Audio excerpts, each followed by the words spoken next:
Good morning and welcome to ODOT's Hispanic Heritage Month celebration. It's Victoria Beal with the Ohio LTAP Center, and I just want to go over a couple quick housekeeping items for you.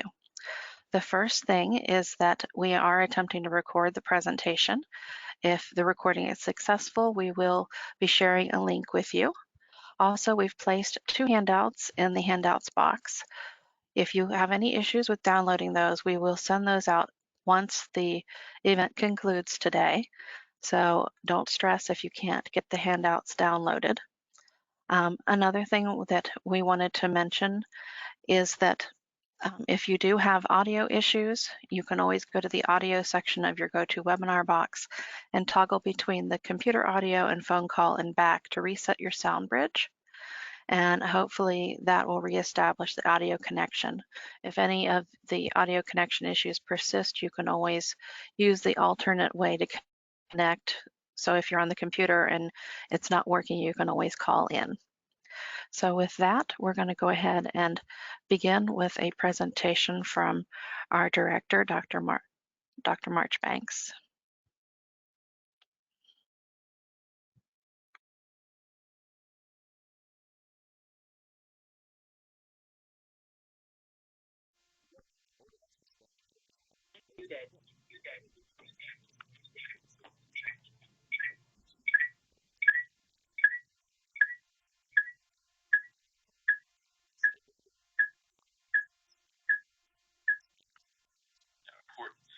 Hispanics and Latinos of the United States, and those American citizens whose ancestors came from Spain, Mexico, the Caribbean, Central America, and South America. The 2021 Hispanic Heritage Month of service themes Esperanza, a celebration of Hispanic heritage and hope. Theme invites us to celebrate Hispanic heritage and to reflect on how great our tomorrow can be if we hold on to our resilience and hope. It encourages us to reflect on the contributions Hispanics have made in the past and will continue to make in the future. It is also a reminder that we are stronger together. During today's event, you will be hearing from ODOT and other partnering state agencies regarding their diversity, workforce development, and employee engagement. We will also be highlighting several Latino Hispanic organizations from throughout the state. ODOT is proud of our efforts to connect and collaborate with Ohio's Latino Hispanic community. Whether it is attending job fairs at the Spanish American Committee in Cleveland or OCA in Youngstown, or whether it is holding introductory meetings with the leadership staff of the 5 Hispanic Chambers of Commerce located throughout the state in Columbus, Cleveland, Cincinnati, Dayton, and Toledo, or with the large Hispanic community organizations such as the Ohio Hispanic Coalition, the Santa Maria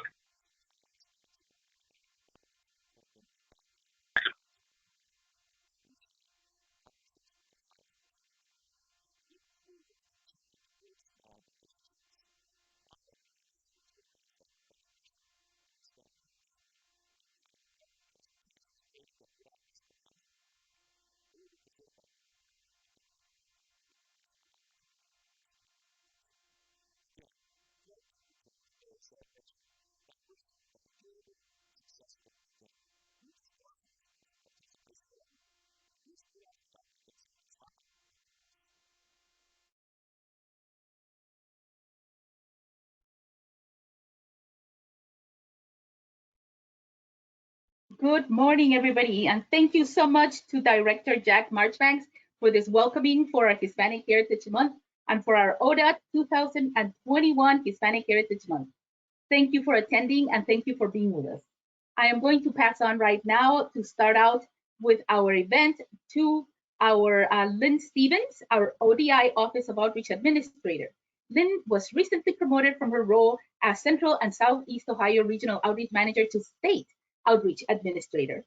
Prior to ODOT, Lynn served as the Director of Minority Affairs in the Office of Governor John Kasich as a liaison to Ohio's minority and ethnic community and represented the governor on various issues of concern.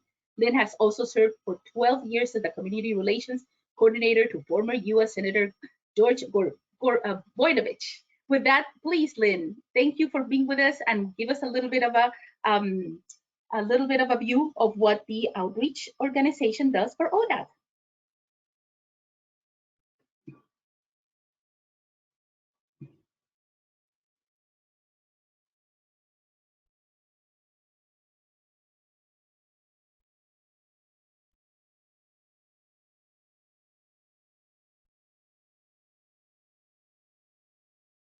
We're trying to unmute Lynn, see if she can get on. A little bit of patience, please. Okay. Hello. Can you hear me now? So sorry. Perfectly well. Thank you, Lynn. Welcome. Okay. Thank you, everyone. Sorry about that. Lynn Stevens again. And so happy to have you join us here today. We're happy to and excited to bring you the first Hispanic Heritage Month event held by our division here at ODOT. So I wanted to just give you a little bit of an overview of our office, just in case you aren't familiar with us. So let's see, next slide, please.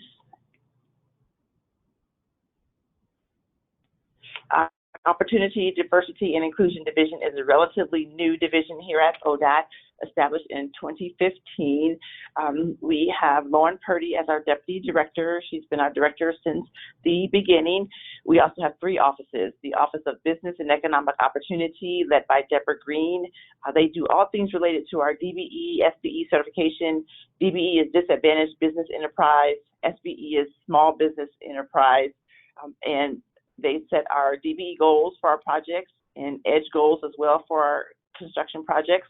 We have supportive services available to businesses who are DBE certified, and then on-the-job training also is under Deborah Green's office. Our second office is the Office of Civil Rights Compliance, led by KT LaPlace, and they do all things related to prime contractor compliance on our projects. So anything dealing with prevailing wage, certified payroll, commercially useful function, Title VI of the 1964 Civil Rights Act, and anything related to ADA and Section 504. The Office of Outreach is our third office, and I am new to this administrator role. As Laia was saying, I was the regional outreach manager for about 6 years prior to this position. So we are a liaison for businesses looking to do business with ODOT, not sure how they could fit into ODOT. We help them with that.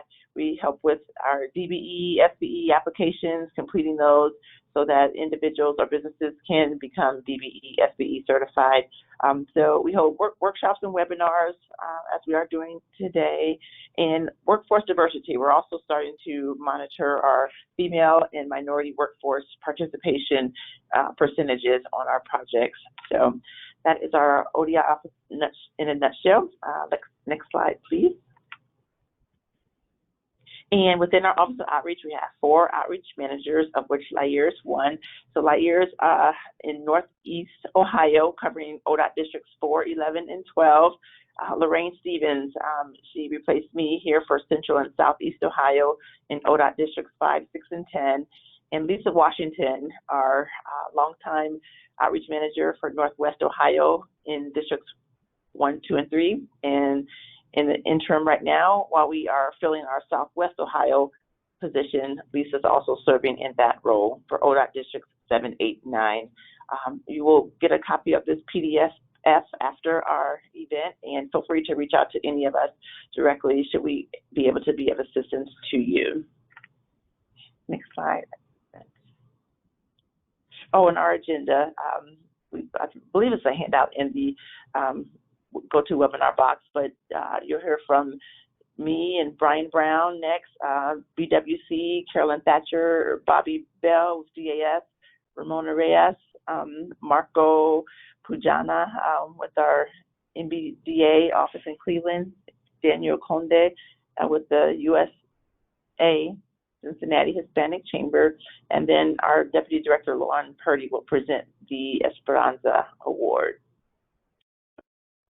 Time. I think that is my last slide. Yes, thank you. And I will turn it back over to Laia so she can introduce our next speaker. Thank you. Thank you, Lynn, for the overall of our organization. I wanted to pass it on right now to our Brian Brown, Chief Human Resources Officer for ODOT. So Brian has worked with ODOT for over 17 years and has a master's on public policy analyst from the John Glenn School of Public Affairs at The Ohio State University, where he also received his bachelor's on business administration, focusing on HR. Brian, give us a little bit of an update, a little bit of insights on the data and information of our, ODOT HR department that's working with minorities. Thank you, Brian. Please take it away. Right. Thanks.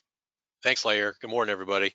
Happy to be here and spend a little time just chatting a little bit about some of the things that we're doing at ODOT, and also even more excited to hear some of the other organizations that are coming up and things that they're doing. So ODOT is striving to become a more diverse organization and has devoted resources to achieve that. Pardon me.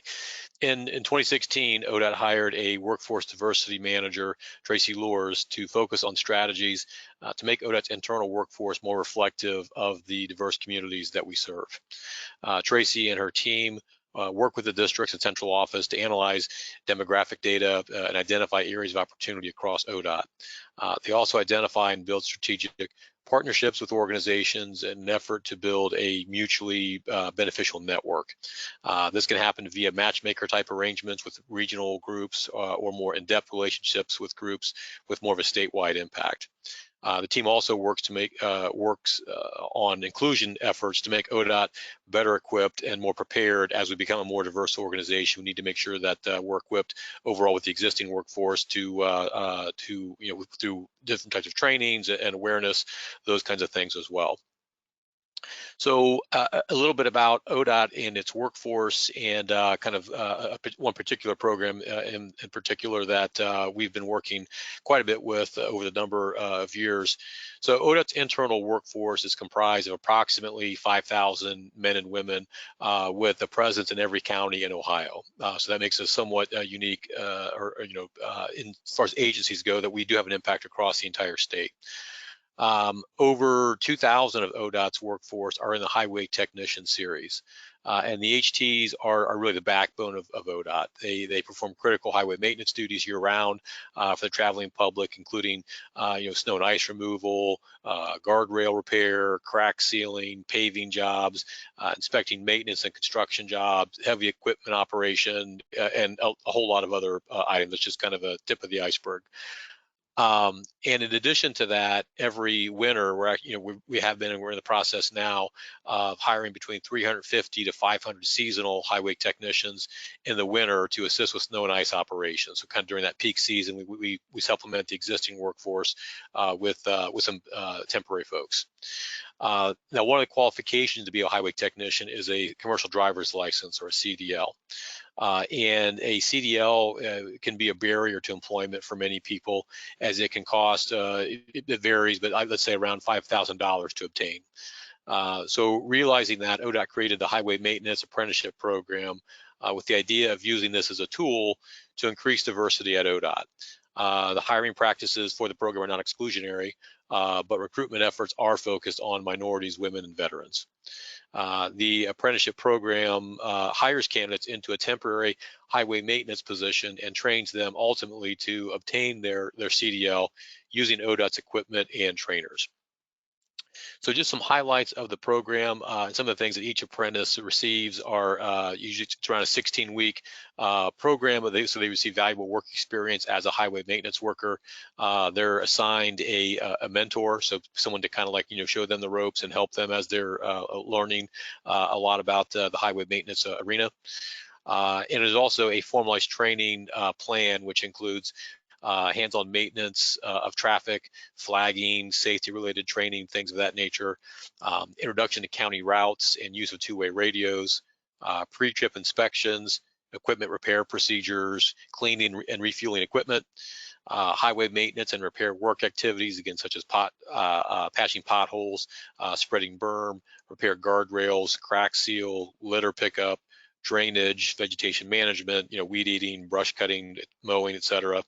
It also includes an introduction to operation of heavy equipment. So one of the main things that ODOT employees use, especially in the winter season, is the dump truck. So they learn about operations of that, along with even hand tools, chainsaws, just all the variety of things that ODOT uses in order to accomplish all the tasks that we have to perform.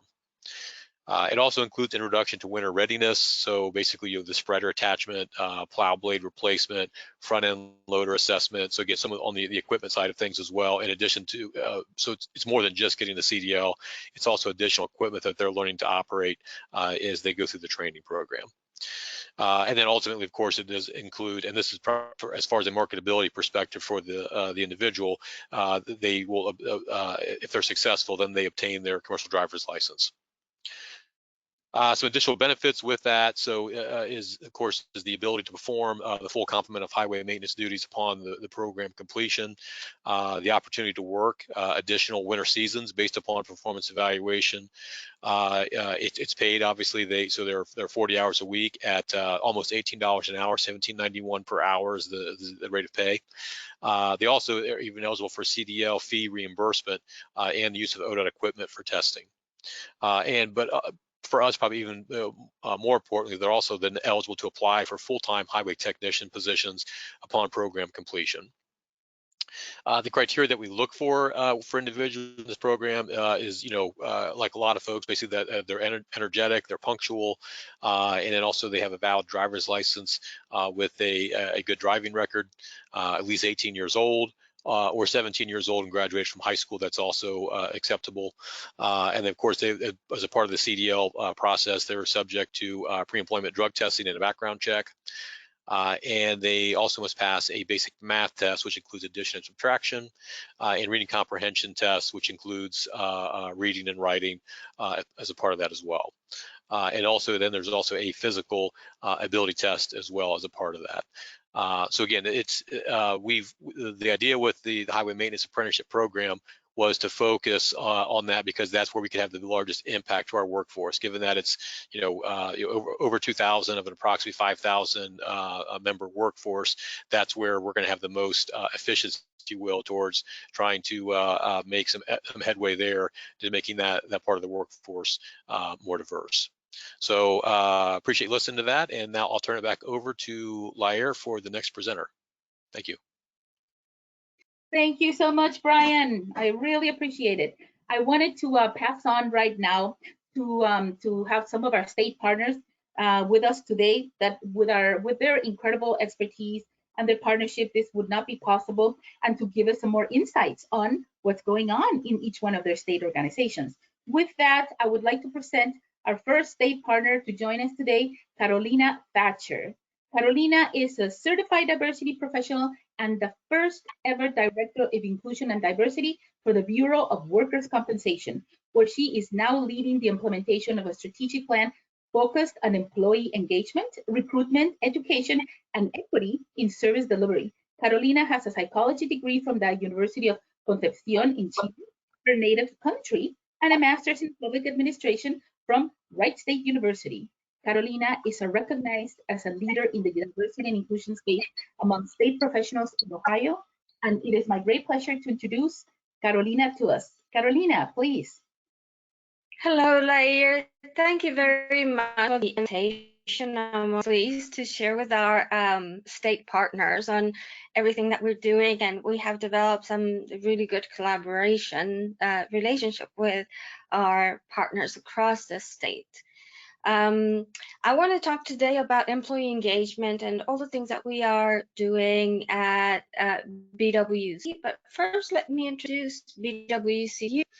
The Ohio Bureau of Workers' Compensation, or BWC as it's known, provides medical compensation benefits for work-related injuries, diseases, and deaths.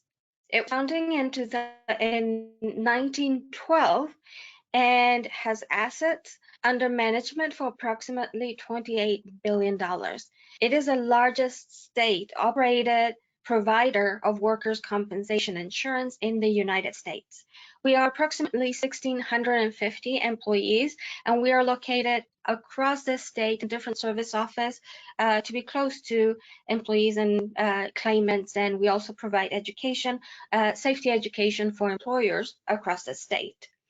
So employee engagement is a very central part of all the efforts that we have done on diversity, equity, and inclusion. So first definition of what employee engagement is, it is a connection and investment in the work and the worker organization. It is a sense of purpose that we may have, that we can have in how we do delivery of our service and our work every day. It's connected to our motivation, but it's also connected to how we add energy, dedication, and effort to the work and how we feel connected. Employees who feel connected are generally more engaged, and also those who feel they belong are more engaged. Gallup and other organizations have studied and measured employee engagement and have found a correlation between employee engagement and productivity, earnings, customer satisfaction, talent, retention, and overall organizational success. So how do we create, and this is the big question that we have asked ourselves across the state, everybody who is in the space of diversity, equity, and inclusion, how do we provide an organization that harness and creates employee engagement? And there's some key factors that are found that support conditions for achieving an engaged workforce. One of the biggest among it is training and development. And this means having opportunities and to enhance skills and professional development. It is also a sense creating the sense of being valued at work. And for that, employees who are listened to or feel that they have been listened to, ideas are brought to the table, they also feel a better sense of belonging, and that increases employee engagement. Engaged leadership also is a big factor in how employees feel, and work-life balance. The personal connection amongst each other is also one of the biggest. The Gallup Institute have measured how having a relationship, at least, with having a friend at work has an impact in how employees feel engaged in the day-to-day. We spend a lot of time and a lot of our lives at work, and it's really important that we feel connected and motivated in doing the work. At BWC, we measure employee engagement every year, and we receive during our survey employee input, and we use that input in how we create programs and activities for employees and to foster engagement. In 2018, for example, because of employees' input, we made all of our leadership development programs available to all employees and not just supervisors and managers. And that included interns. So interns that come into the agency can also take part on leadership development activities. We also expanded our cultural celebrations. In 2018, we created a strategic plan that included a very big section on employee engagement. We expanded cultural celebrations for employees. We also created a framework for employee resource group that have emerged between 2019 and 2020, and I will talk a little bit more about that. We also launched a lunch and learn program. We asked employees what topics they would be interested in to learn about during these lunch and learns. And these interests that we explored fell in 3 big buckets, and we have been organizing lunch and learn activities around those topics. One was to learn about what other sections or what other areas of the agency we're working on, so they can create some connections and learn what everybody is doing. And we also thought that one of the benefits of that was also for people to create their professional development plans or how their careers are going to evolve across the state and within the agency. Also included learning what are the other spaces in which they can provide or develop give their talents to the agency. Another one, we have about a good percentage of our agency, and I think this is also true across the state, will be eligible to retire within the next 5 days. So there was a lot of interest in learning about retirement program and get OPRS to come and other agencies to come and talk about a retirement plan and how they will go about that. We have involved employees in products. For example, we did a couple years ago, we created an employee recruitment video, And in the making of that video, we involved employees in the process. So we asked them who wanted to be in that video, and they had, to come and apply with their ideas, what they wanted to talk about, and how they can promote the agency for people who might be interested in coming to work for BWC. You can find that video online. It's called We Are BWC, and several of you have already seen it. During the pandemic, our have been involved in creating activities and videos and other, discussion boards to keep people connected to the agency and each other. Initially, because of the whole situation, these connections and these opportunities to bring in people's input involved. How are you working from home? How are you getting organized? How are you adapting to this new way of doing work, which came very abruptly in March of last year? And it offered a space for people to talk to each other and for people not to feel so alone, being disconnected to the physical work environment in which we were before. And some understanding, because there were different levels of adapting to this new way of doing work. And sometimes we feel alone in how we feel related to the work. And having this conversation helped ease people and motivate them, to do work. Our administrator is the highest, is called the administrator, will be the equivalent of the director of an agency.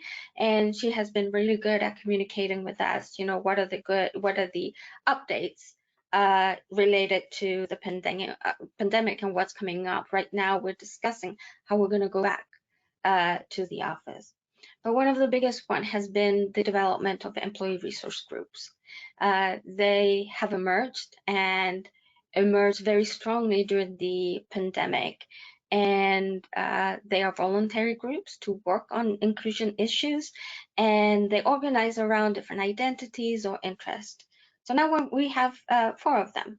We have Pride Connection, we have a Black employee resource group, we have a Hispanic employee resource group that emerged recently. It's called Nuestra Mesa, that means our table.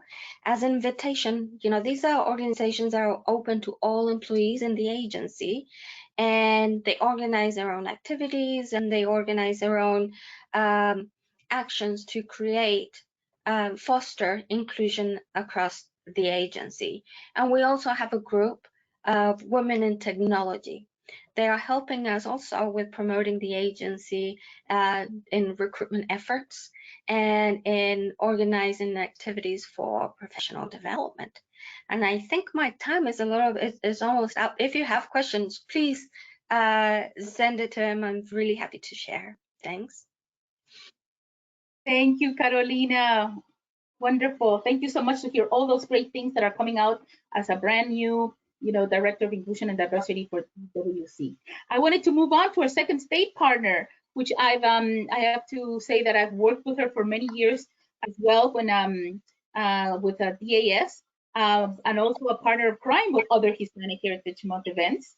I'd like to introduce Bobby Bell Bartholomew, Diversity, Equity, and Inclusion Manager at Ohio Department of Administrative Services. Bobby serves right now as the Diversity, Equity, and Inclusion Coordinator for DAS, which includes preventing and addressing harassment and discrimination across the agency and helping to provide outreach to minority organizations and to attract applicants in areas of underutilization.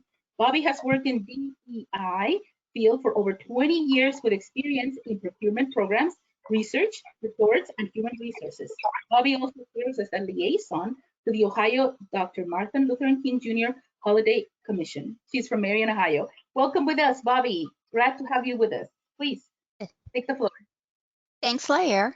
I want to just echo everything that Carolina said, because Carolina and everything that BWC is doing is amazing. They are doing fabulous work in DEI.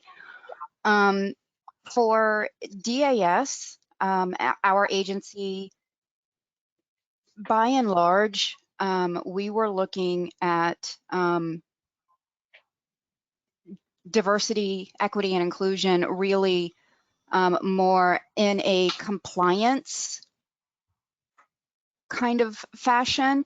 So very recently, thanks to our Office of Diversity, Equity, and Inclusion, that DEI office has sort of shifted, especially with the incoming of Governor DeWine, away from the compliance mindset for the entire enterprise. And that's sort of having an impact on all of the agencies, which is fabulous to see.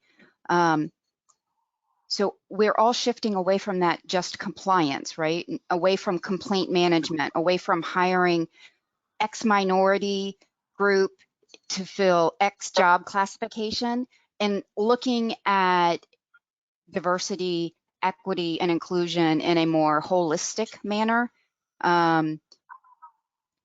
Encouraging our staff to really understand the larger definition of diversity and really think of it as it's defined, which if you, I'm actually going to read the Webster definition for diversity, which is the condition of having or being composed of differing elements or variety.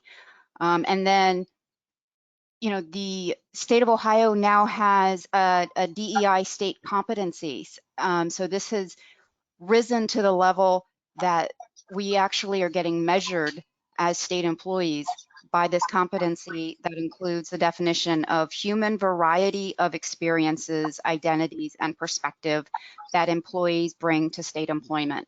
So the idea that all state employees have variety. So we are all part of realizing diversity.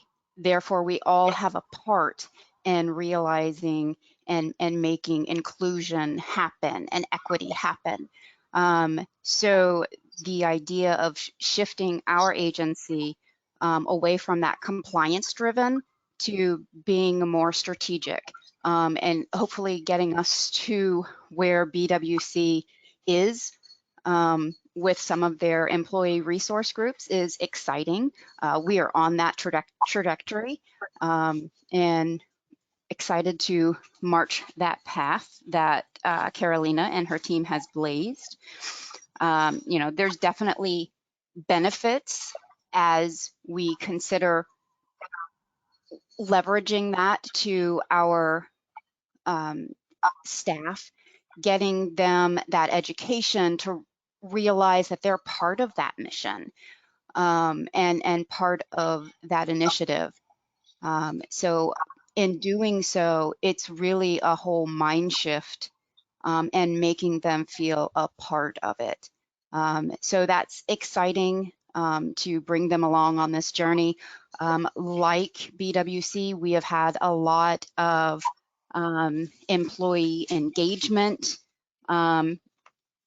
We are doing, since the pandemic, we've done employee check-ins with different work sections. We've done what we call communicate and caffeinate, different virtual sessions to just get our employees together in these virtual settings and just do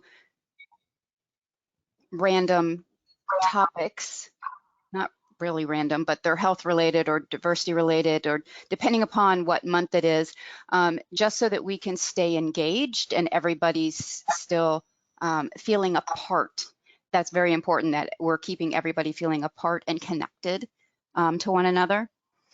Another thing that we are trying to do, and we are starting it hopefully next month, is we're excited to start doing a blind application screening, which will hopefully increase our diversity recruitment, even though, you know, yes, we're not looking to hire X minority groups into X classifications. We still have, we still do acknowledge that there's hiring opportunities that we need to fulfill within our agencies, but we want to do so fairly. And the best way that we can do that is to take out all of the identifying information when we get applications, and instead just give our hiring managers the information of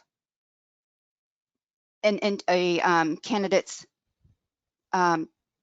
actual requirements. Yes, here is how they have met the minimum quals. Select who you want to interview. And so we are starting a pilot with our largest hiring organization, our largest hiring work unit, that's the Office of Information Technology, with the hope to next year start pushing that out to the rest of this state agency. Additionally, we've got some additional, let's see, recruitment efforts, including targeting different minority and professional groups, and I can't say this word, cross collaborations, getting tongue-tied on this short week. One of the great things that the work of the Office of DEI has led us to in being very strategic is we all have an agency strategic plan.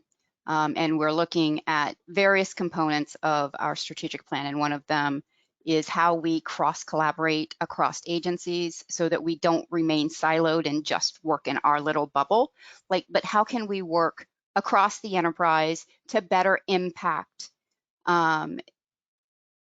diversity and matters of equity for all of the people in the state of Ohio?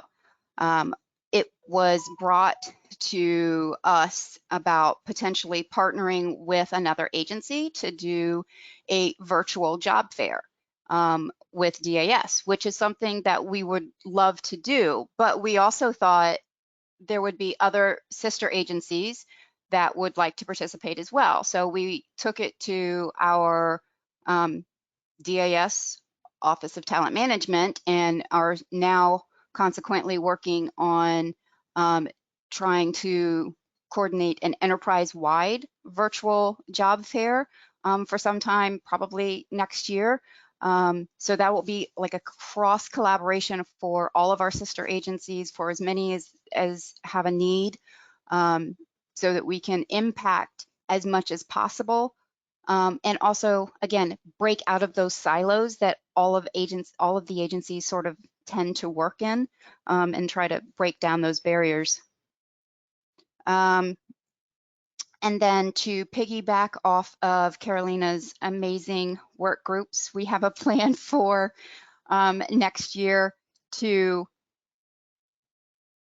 finally roll out a diversity committee, for lack of a better term, and then break that down into employee work groups. Traditionally, DAS has had cultural celebrations in the Rhodes Tower and various building locations. But since the pandemic, we've not been able to host a lot of those on-site celebrations. So we are looking at how can we do a celebration, whether it's virtual or as people are starting to return to locations, how can we stand that back up and do it in a more collaborative way so that it's not just the same, small core group of people planning just cultural events, but also educational events. So it's more than just throwing a party, which is great, but let's actually get people engaged about learning about the different cultures and participating on understanding the community that we're celebrating and really taking advantage of those learning opportunities. And I think that's sort of where we are. And I'm not even going to take all of my 10 minutes. I think that's pretty much all I had, Laia. Thank you so much, Bobby. You're right on time. That was fantastic. I wanted to just say the talking main points that I got from you was state, cross collaborating for a job fair. That's fantastic. We need to talk more about that.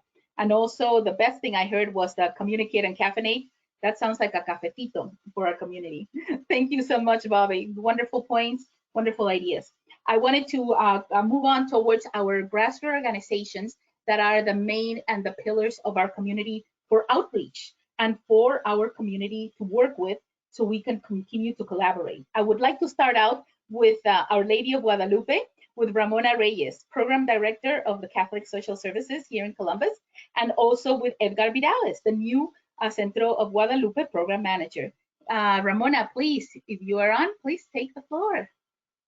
Thank you, Laid. Thank you very much for giving us the opportunity to talk a little bit about the work that the Our Lady of Guadalupe Center is doing in our community in the city's west side. As we know, the immigrant Hispanic community in Columbus is growing rapidly and has many barriers to success, including poverty, lack of education, low-wage jobs without benefits, legal immigration status, discrimination, and language barriers, to name a few. Hispanic children, often hungry and overwhelmed by the hardships of poverty, lag behind in school and lack the confidence in education to flourish. Even pre-COVID, Hispanic families in Columbus face disproportionate levels of poverty and less opportunities. The Kirwan Institute for the Study of Race and Ethnicity reported that 51% of our Latino children live in low opportunity neighborhoods. And that's compared to 14% of Asian children and 26% of white children. So furthermore, the Hispanic population is expected to increase by 74% by 2025. That's just around the corner. So the Our Lady of Guadalupe Center, which was founded in 1999 and opened its doors as a community center in 2017, is the only center of our kind in Franklin County. We offer full services, including a food pantry and case management to Central House Hispanic population. Though we are centered in the city's west side, we are not bound by zip code, so we do offer these services for anyone who calls or comes into our center. And people come to the Guadalupe Center in crisis with immediate needs for food or financial assistance. But across our 20 years of work with the community, we have realized that our families have a web of interconnected issues contributing to food scarcity and poverty. And of course, in 2020, with the onslaught of the dire COVID ramifications, this has only amplified the realization and this reality. Excuse me. As the United States locked down amid COVID-19, the unemployment rate for Hispanics increased by 4.8% in February and peaked at 18.5% in April, before dropping to a 14.5% in June. And that was for non-seasonal workers also. A large majority of our Latino household, about 72%, said that they're facing serious financial problems due to the pandemic, compared to 60% of Blacks households and 55% of Native American households. Nearly half, or about 45% of our Hispanic families across the country have only $1,000 or less in savings for financial emergencies, and fully 20% with astonishing $100 or less. So every day, the food pantry at the Guadalupe Center helps our Hispanic clients meet the challenges of maintaining good health, consuming a nutritious diet, and even managing an existing chronic disease. While many of our beneficiaries first come to the center to access the food pantry, in most cases, this service works as a gateway to the many additional services they can receive once they are here. In essence, the food pantry is a figurative and actual carrot that brings people through our doors. To assist these clients once they're here, on-site staff engage them with an array of offerings focused on 4 pillars: health and nutrition, economic development, community building, and family strengthening. These help stabilize their lives.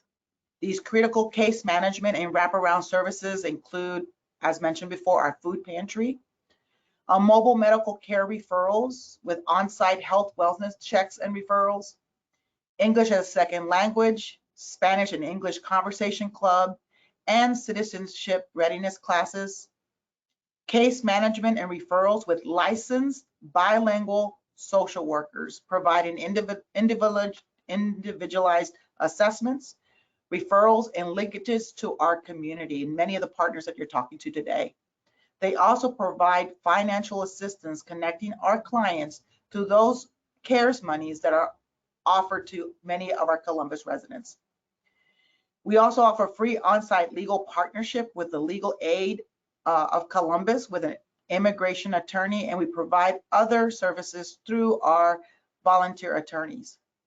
And we like to celebrate with our community, offering community celebrations and events on site, celebrating Christmas, Three Kings Day, and other culturally appropriate celebrations. We also focus and have on-site community conversations such as the Big Table and focusing on issues that impact our community. And we are in the process of expanding and building our business entrepreneur and job readiness assistance to our clients, providing employment information and services. And so we're happy to introduce Edgar Vidalis, who is our program manager and is going to talk a little bit about our economic development part of our pillars. Edgar? Good morning, everyone. Happy to be here and speak about some of the programs that we are launching and strengthening and looking to partner with people out there who can help with getting some of these programs on their feet. So the economic development portion, we are kind of looking at business owners and workforce readiness. So on the business owner side, we are working with entrepreneurs who are starting from scratch, people who are running their business from their homes and want to upscale their business, grow their business. And with the workforce readiness, we are working with those clients who are looking to make a change in their careers, who are looking to start a career, or just someone who's interested in a job to make ends meet at the moment. So with our business owners and our entrepreneurs, we're partnered with SBA, ECDI, the Women's Business Center, and several banks who are sensitive to our clients and their needs. And we also look to them for how we can run our programs and have best business practices. We are hoping to launch a small business incubator here at the Guadalupe Center. We have some space, very limited space, for a couple of business owners who are serious about their business. And so they will get pretty much one-on-one contact and coaching to really help them flourish.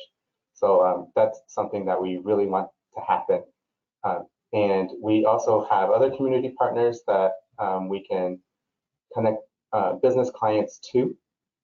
If for whatever reason we're not able to help them here ourselves, we do have openness to collaboration with anyone who is has any type of resource or programs that can help our business owners.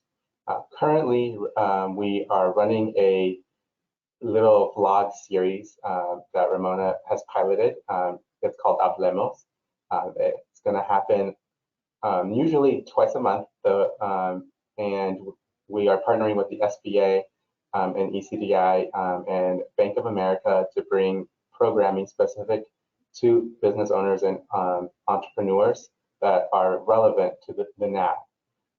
So that we have, so that we let our clients know that we're listening to their needs and we're trying to address them in real time. So we've kicked off the Hablemos blog. You can look us up on Our Lady Guadalupe Facebook page. But we have a full agenda for a whole year of this blog. We are very excited to have several speakers who are specialists in the areas that they're speaking in. We really hope that this program. It's really short. It's like 15 minutes and then some Q&A at the end. So really captures our audience. And so far we've done pretty well. So please get the word out on that. And then moving on to our workforce readiness, we have partnerships with community partners who reach out to us, who the range goes from we have a new training program, we can help with scholarships for certifications and licensing and job placement, to someone who says, hey, I have this job flyer, can I lead this at the center and see if there's any interest in filling these positions. So our workforce readiness is broad. We're trying to implement ways that we can get job postings out to our clients, so that we can get people to fill these vacancies with really great companies that are looking specifically to hire our Latino community, because they know that we are hard workers, that we are ethical, that we are timely, that we work really hard. So it speaks of greatness and of our community, that these companies are coming out and seeking us to help them fill these positions with specifically Latino workers. And part of getting our clients ready for the workforce is, as Ramona mentioned, ESL classes and immigration to help them obtain paperwork so that they are able to file taxes, open bank accounts, just let them have an easier time maneuvering their life here in the United States. Another gap that we have noticed with workforce readiness is there's a digital divide. So we are trying to also implement some programming for technology competency. And so I could keep going on and on, but I'll turn it back over to Ramona if she's got any last remarks or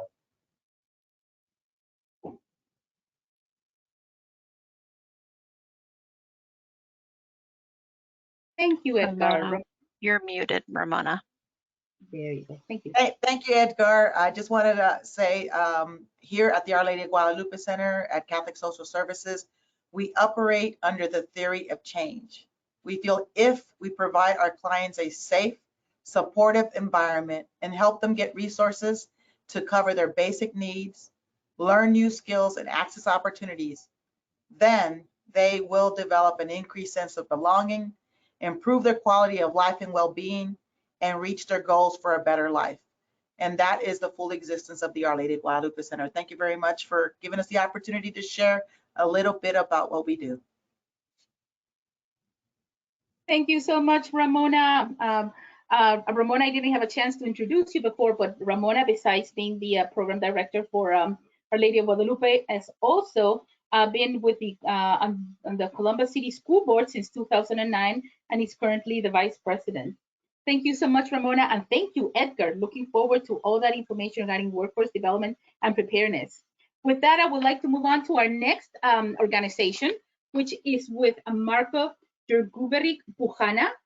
Marco is the state director for Ohio's MBDA Business Center and the chair of the Northeast Ohio Hispanic Chamber of Commerce. Marco's past jobs include the director of minority growth at Greater Cleveland Partnerships, La Mega Media as the general manager, and at ECDI as the relationship manager. A very fun fact and Hispanic, I would like to say Hispanic fact about Marco is that he's the director, songwriter, and lead singer for El Grupo Son Gitano, a Latino fusion band that was founded in Cleveland, Ohio. And with that, Marco, please, if you could take the floor and tell us a little bit about what's going on with MBDA Business Center. Thank you, Lair, for sharing that fun fact. Happy Thursday to all. Happy to join in today's celebration and discussion, and also happy to have the opportunity to present a little bit about our new MBDA Business Center. So I guess I'll start with what is the MBDA? The MBDA stands for the Minority Business Development Agency. It is an agency under the Department of Commerce, similar to the SBA. And its primary focus is to help Black and Brown owned businesses essentially grow and scale, right? So our primary objective in terms of I guess in a holistic from a holistic approach or perspective is helping firms that are high growth potential, so middle market, minority owned businesses, either land contracts or acquire contracts, discover contract opportunities, and also additionally, if they're looking to scale from a financial standpoint, from an acquisition standpoint, help them on the financing side. So I guess I'll also basically just say in terms of the criteria to become a MBDA client for our center, essentially there's two checks that you have to cross off. One, it's a Black or Brown owned business, and that the company is generating at least $500,000 in revenue a year to be a client. There's no industry specific assistance. It's general in terms. Now, I will say businesses that are more inclined to do B2B work, so business to business, obviously we can assist in greater fashion because they tend to also want to lean on the contractual side of things and finding new clients. B2C tends to be more on the scaling and growing of their business and acquisitional side. But with that said, what are the services that we actually offer? Well, one thing is what needs to be clear is our focus is to approach our client base in terms of portfolio management. So we don't have as many clients. We have as a goal on an annual basis, we have to work with at least 100. And as many of you probably already know, working with the ecosystem at large, many of our service providers out there are seeing 200, 300, 400 clients a year, and sometimes there's just not enough bandwidth. On our end, our focus is obviously to truly focus on the business, and that's why we focus on certain areas like capital sourcing, so access to capital, finance management, additionally contract opportunity sourcing, which really just means we either help you identify government, public sector, or private sector contractual opportunities, make the connections, which is another piece. Business matchmaking is something that we focus on as well, and then hopefully help you land the contract.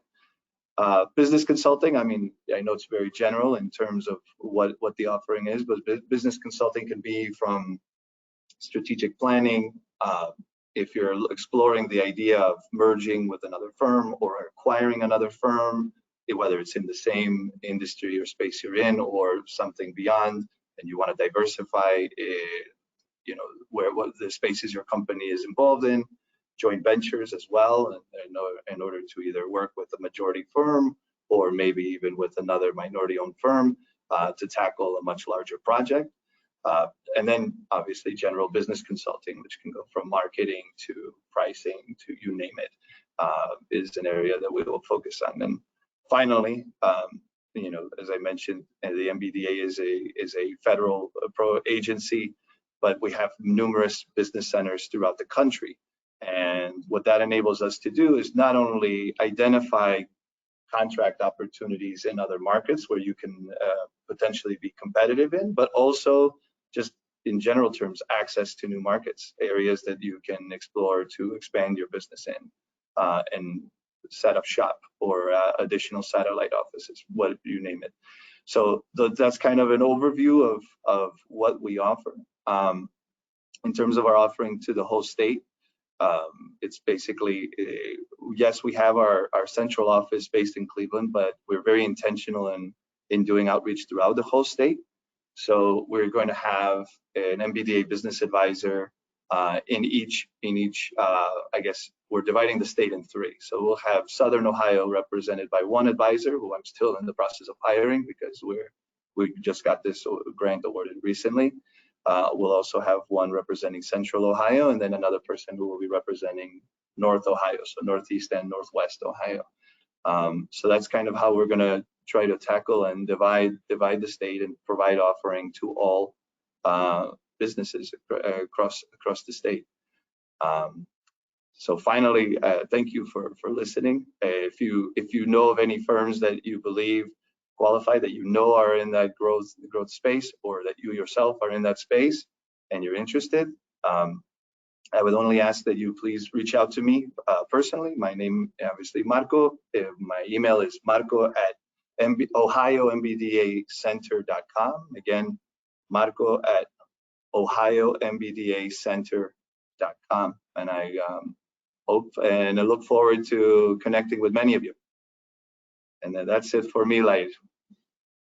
Thank you so much, Marco. I'll be sending everybody your contact information with the correct spelling, okay? It is the challenge to get your spelling of your last name pronounced and written correctly. But thank you so much, Marco.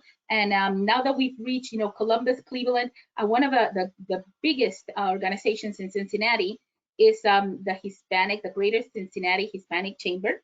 And with us today, we have Daniel Conde, the first vice president. Daniel Conde is an experienced business development professional who leverages unique background and experience in engineering, applied science, and new venture creations.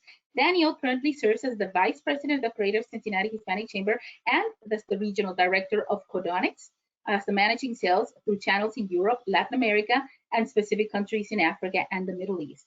Thank you for being with us today, Daniel. Please, you are welcome to take the floor. And I believe that you had a presentation as well. I do. Thank you, Lair, for the introduction. Yes, I'm immigrant myself. I'm actually from Colombia. I was born and raised in Colombia and decided to pursue school 26 years ago. So I came to Connecticut and went through school until my wife decided that it was enough for several years. So we moved to Cincinnati about 16 years ago, and since then I joined the chamber. I had been serving the chamber as the treasurer for many years, and just this year I decided to help in a different role as a vice president of the chamber. So let's go with the presentation, Victoria. I just want to have a little bit of PowerPoint presentation that we can see. Let's go with the next slide. Thank you for inviting us and the opportunity to let us know who we are and what we do. So the mission of the Hispanic Chamber is to promote the creation, sustainable growth, and development of the Hispanic business community in the region. So we want to be the link of the Hispanic professionals with not just the best job opportunities, but also to network into the professional and personal growth. In doing so, we partner with corporations and nonprofits in the area to be the forum to bring together firms, associations, and other organizations. So we want to be the access point, not just to professionals, but to small businesses. We're to the next slide, Victoria. So these are our partners. The chamber started about 25 years ago, and with only 2 members. Now, 25 years later, we have more than 300 members through different membership levels, but these are our corporate partners. So we have here a list of the major corporations in the area. We have also all the local colleges, schools, health services, and financial services. And also we have the professional teams in the region. Those are the partners that believe in what we do at a cultural and a professional level. If we go to the next slide, about right before the pandemic started, we were recognized as an organization that was influential and was like highly recognized in the tri-state. So we started developing the website, and many of the corporations that were our partners were looking for us to get access to the Hispanic market. So we developed it, and we were able to transition fairly quickly into having all of our programs that were in a face-to-face, having it on a virtual way. So all of these programs are done virtually. We're trying to transition back to what we have. But just as a reference, we have about 11,000 clicks per month on our job section, and our partners know that, and they see that as a value that we can bring up as a part of our the membership. So we have the business lead launch, which we host usually the second Tuesday of the month, and it was a lunch that we had and the opportunity for people to network at an informal level. So in a virtual manner, we're doing it, and we teach each one of the attendees during the lunch break different dishes that they can prepare, either from Brazil, from Argentina, from different regions of different countries of the region. And we have done so successfully. We're going to plan to transition into a BLL or business lead launch again into a full launch. We also have the networking meeting, which is the fourth Tuesday of the month. And from there, we have for partners the opportunity to address the attendees. Many of the attendees are professionals looking into job opportunities, but we also have small businesses looking into connect with those companies attending. And we have, of course, the companies looking into the workforce that are present in that. So we have part presentation, and the other part is networking section of that. I led the Latin American Business Roundtable for some time, and this is a program designed to provide local business professionals with the opportunity to connect with their peers to informally discuss the successes and challenges of doing business in Latin America. So many companies in the area want to export the products into Latin America. So we meet and talk about leads, talk about different challenges and opportunities. We have done that for already 7 years in the last 7 years. We also have the Hispanic Affinity Forum, and local companies partners have the internal group of Hispanics when they kind of share experiences and meet together, stay together in close contact. So we created the Affinity Forum to link those groups from different corporates into a regional effort. So they meet about like 3 times a year, and we have one specific person who is in charge of running and bringing different topics, different challenges and issues. We also have the Hispanic Young Professionals.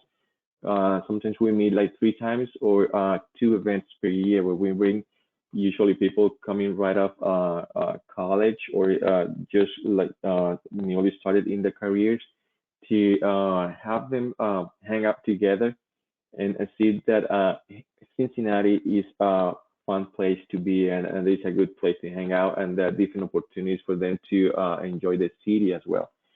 So we kept this with the gala at the end of the year.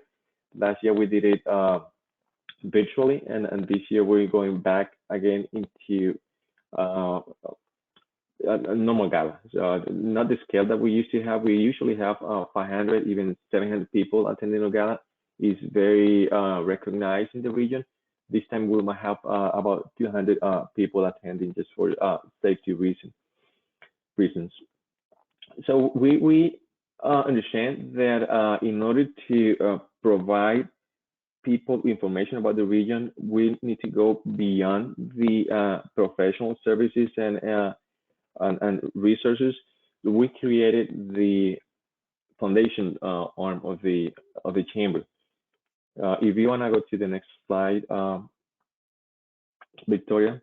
Thank you. We created the foundation, which is our cultural and social arm, and it is also a nonprofit with the goal of creating awareness and mutual cooperation between the emerging Hispanic population and the general community.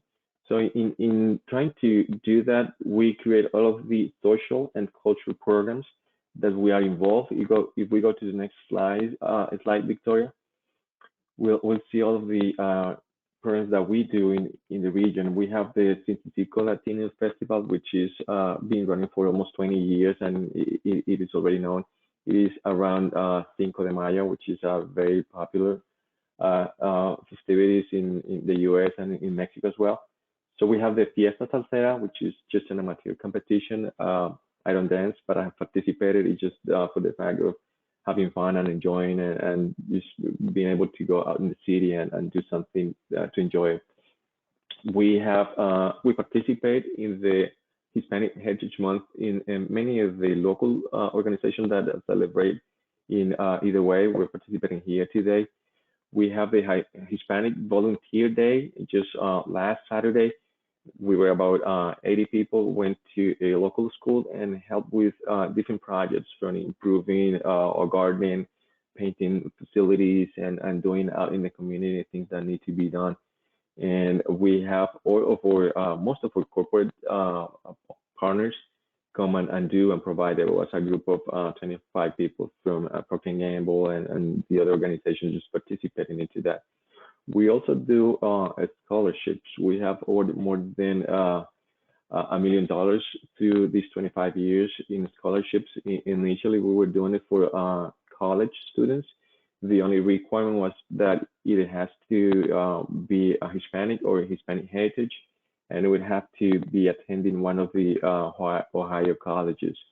And then we extended it to high school for those high schoolers that were about to finish high school and looking forward to going into college. We wanted to encourage those kids to go ahead and pursue an education and be an important part of the community and later on a workforce of the region. We also created a booklet. It is called A City of Immigrants, and it is an education booklet. We go through the different times of Cincinnati from the very beginning, and we highlight how those different immigrant groups came into the city, how they were perceived, what challenge they had, and at the end, how they assimilated into the mainstream population. And we go from the Germans to the Appalachians to the Italians, and of course, the last chapter of the booklet is the Hispanics. So it has well received, and we keep printing and printing. We have it already into a digital form. We have a group of volunteers for different activities that the Hispanic Chamber is always called for. Anti-bullying training. We do also anti-drugs program and domestic violence as well. Finally, we have a popular party, which is the annual Posada. We do it in December. So about a few years ago, the mayor of the city created a task force, and he wanted to see how Cincinnati would be a more immigrant welcoming city. And there was a bunch of activities and things that were listed there. If we want to go to the next slide, Victoria, the first topic was to create an organization. It was the center of information with all the resources, not just for Hispanics, but for immigrants. I mean, everybody new to the region that wanted to come, and from financial services, healthcare services, religious organizations. And Cincinnati Campus was created about 3 years ago. Alfonso Conejo, which is the president of the Hispanic Chamber, he was just awarded the Legacy Award a couple of months ago. This is, in a nutshell, what the Hispanic Chamber does in the region. If we go to the next and last slide, Victoria. So we are present everywhere. We're in social networks, Facebook, Twitter, LinkedIn, and all of the ones that you see there. And one of the things that I wanted to highlight, my kids are not from the state. They were born in Connecticut and New York, but they, as well as myself, we feel that we are now part of Cincinnati, and Cincinnati is our home. So much that my oldest son, he's finishing up college in Atlanta, but he's really looking forward to come back and work here in Cincinnati. And at the end of the day, that for me, that's what pays off, or the things that we're doing is to have Cincinnati be seen as a more attractive and people wanting to come, work, live, and be productive here in the region. That's pretty much it. You can find us in any of these social networks. Thank you, Lair, for the opportunity to present. Let me just. Thank you so To much, the people, but what we do. Thank you so much, Danielle, for being with us today. We know that Cincinnati, the Greater Cincinnati Hispanic Chamber of Commerce, is one of the largest in the United States for Hispanic chambers, and I think it's one of the largest in the Midwest as well. So I know that all the great work that you're doing, social workforce development, all the small businesses that are part of your organization, and I have to let you know that I've always been very impressed with your galas and your scholarships that you give out. So thank you so much, Danielle, for being with us and to showing by leading by example. And also congratulations to Alfonso Cornejo, which also had the. I'll make sure we'll pass it on. Thank you so much. With that, we are right on time for the final and the most important part of our event today, which is our Esperanza Award. And I'm going to be introducing our ODOT Division of Opportunity, Diversity and Inclusion Deputy Director, Lauren Purdy, who has worked with us for over 11 years. And prior to her current role as Deputy Director, Lauren was the administrator of the Office of Contract Sales with the Division of Construction Management. And before that, Lauren was a practicing attorney in a private practice as a civil defense litigator in Columbus, Ohio. Lauren holds a Bachelor of Arts in Zoology from the Ohio Wesleyan University and is a Juris Doctorate from Capital University Law School. Thank you for being with us, Lauren. If you could please take the floor and tell us everything about the award. Great, thank you, Lair. All right, good afternoon, everybody. I'm very pleased to now present the first ever ODOT Esperanza Award. The Esperanza Award, Premio Esperanza, was created in celebration of National Hispanic Heritage Month and is presented to an employee or employees of ODOT who have demonstrated a commitment to serving the Hispanic Latino community. This year's award winners demonstrated extraordinary leadership in their commitment to recruit a diverse workforce with an emphasis on serving the Latino community.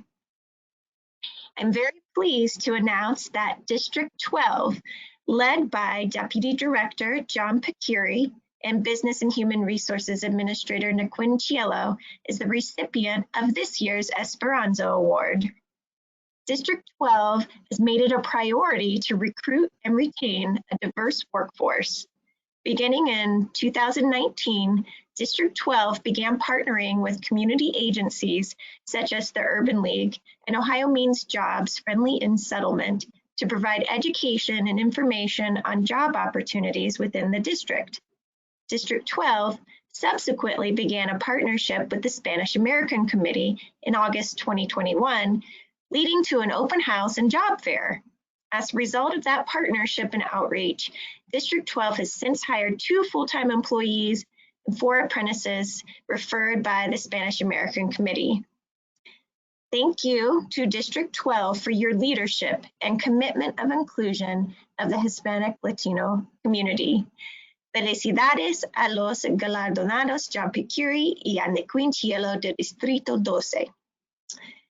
I would now like to turn it over to John Picuri and Naquin Cielo, who will be accepting this award on behalf of District 12. Thanks, Lauren. Good afternoon, everyone. Again, my name is John Picuri, and I'm the Deputy Director of ODOT District 12, which covers the greater Cleveland area, including Cuyahoga, Lake, and Geauga counties. We're very excited to be receiving this award on behalf of the district for our outreach initiatives. This has been a team effort involving many different people and many different departments, from our county maintenance managers to our construction department to our highway technicians themselves. Many people have had a hand in this. But the one department that has been the glue holding all of this together is our HR department, and it's led by Naquin Cielo, our Business and Human Resources Administrator.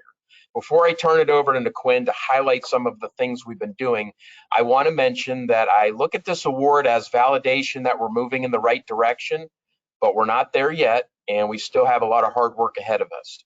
So thanks again, and Naquin, take it away.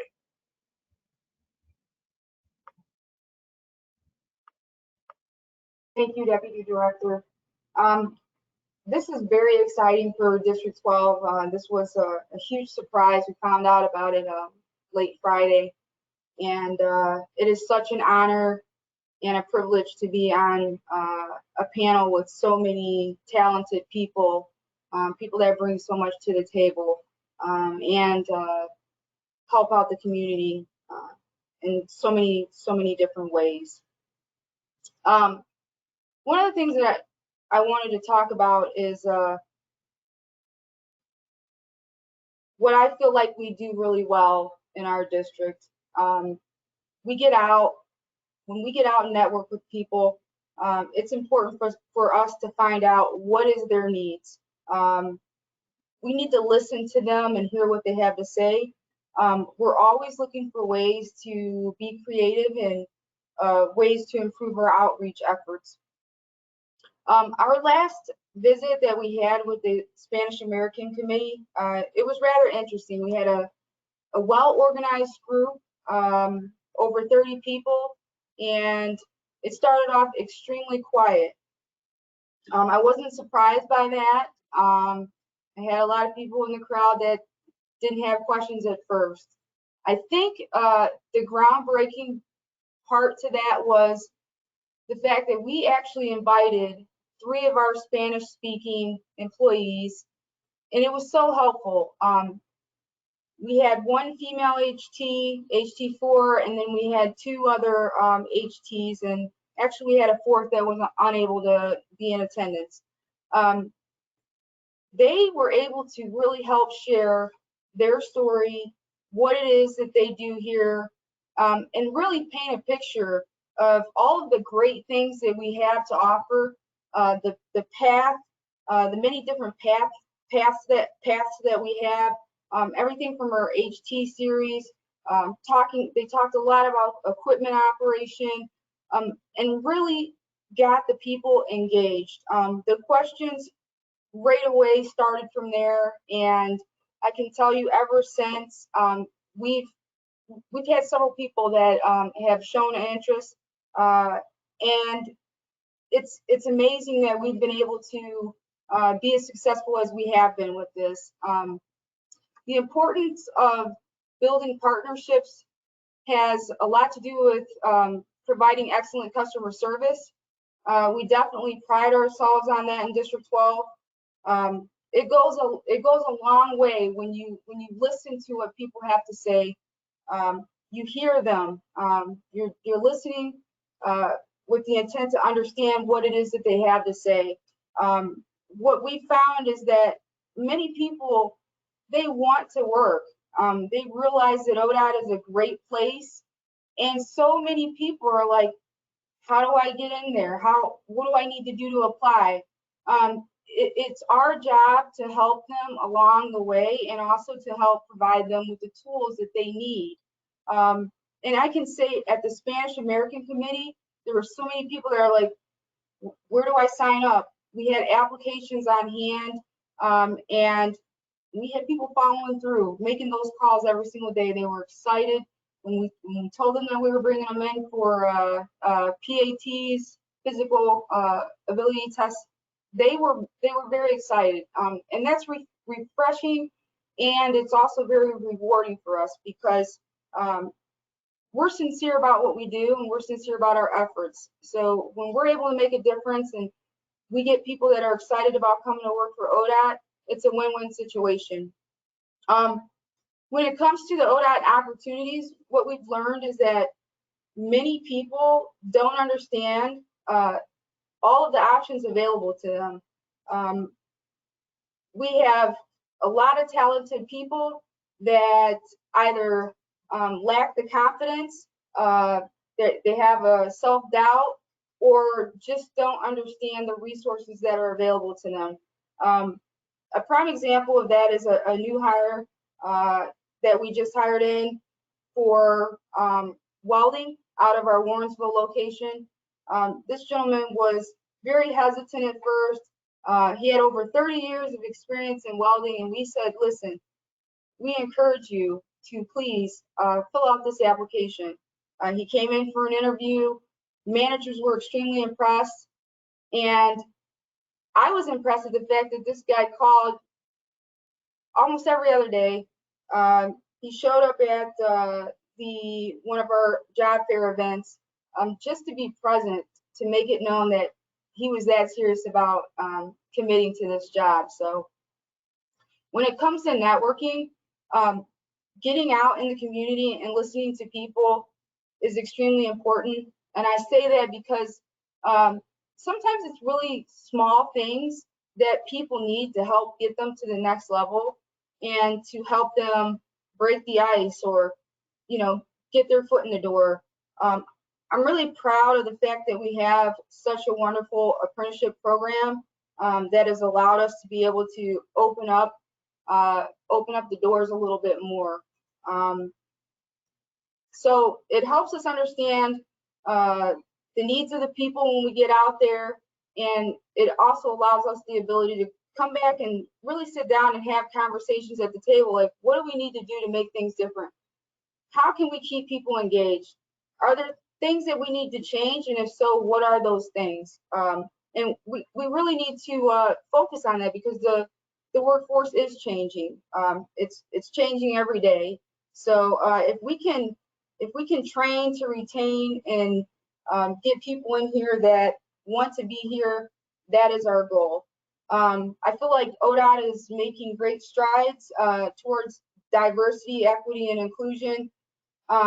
And we're definitely building better relationships. We look forward to continuing our partnerships within the communities that we serve. And again, I just want to thank everybody. We really appreciate this award. It does mean a lot. So thank you very much.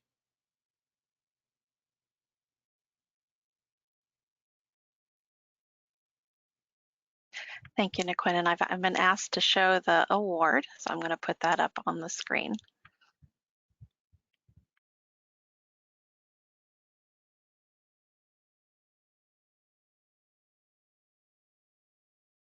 All yours, Lauren.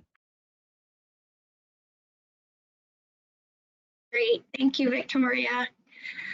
Thank you, everybody, for attending today's event.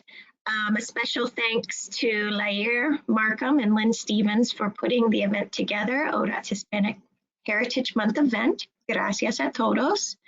And I believe there were some questions about the presentation. My understanding is that it will be shared, a link will be provided, providing that technology cooperates with us. So look for that. And of course, if anybody has any questions about anything that was shared today, please feel free to reach out to myself, Lair, Lynn. We're here to answer any of the questions that you may have. But with that, this will conclude our event. Thank you, everybody, for your participation. Have a wonderful rest of your day. We have just a little bit of music to take you out today in celebration of our District 12.